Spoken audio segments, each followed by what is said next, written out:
Kita baca bersama-sama nasihat pesan moral Sang Buddha ini untuk keluarga yang ditinggalkan. 28. Kita baca bersama-sama. Kehidupan apapun yang mengalami kematian di dunia ini adalah singkat dan penuh dengan penderitaan yang tidak dapat dihitung maupun diukur.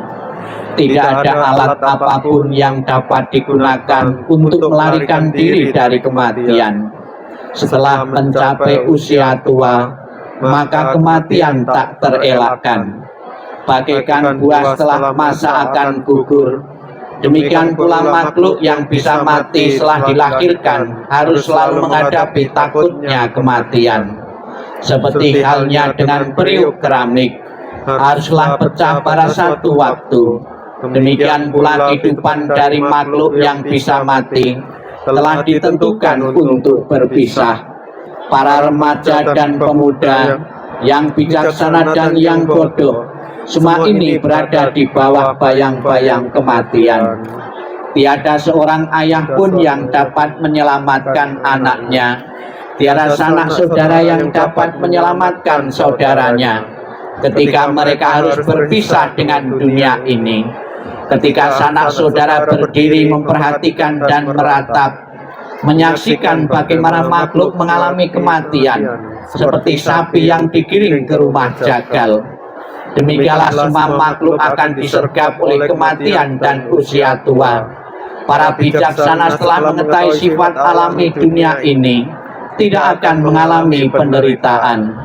Akan sia-sia jika engkau meratapi yang mati, karena engkau tidak akan pernah tahu kapan mereka datang dan kapan mereka pergi. Jika ratapan akan menyembuhkan luka hati bagi si peratap, maka biarkanlah para bijaksana meratap.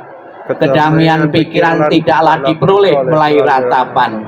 Semua keadaan ini hanya akan membawa penderitaan dan melukai tubuh. Meratap hanya akan membuat si peratap lemah dan pucat. Ratapan tidak akan menolong orang yang telah meninggal. Oleh sebab itu meratap adalah sia-sia. Dengan tidak melepaskan kesedihan, maka ia justru semakin menderita. Ia hanya semakin tenggelam dalam alam kesedihan. Lihatlah bagaimana orang-orang yang terlahir di dunia ini sesuai dengan karmanya harus gemetar di bawah bayang-bayang kematian. Dengan cara apapun manusia berpikir tentang segala sesuatunya, semuanya terjadi kebalikannya. Itulah sifat alami yang berlawanan dari segala sesuatu. Dengan demikian telitilah sifat dunia ini.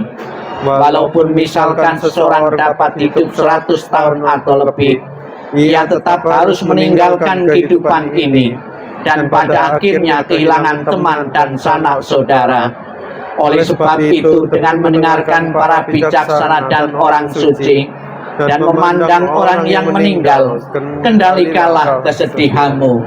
Renungkanlah keberangkatan dari orang yang kau cintai dengan berpikir bahwa perpisahan adalah hal yang wajar. Laksana seseorang berusaha memadamkan untuk rumah yang terbakar dengan air, demikian pula biarkanlah orang yang teguh dan bijaksana menyingkirkan penderitaan secepat angin meniup segenggam kapas.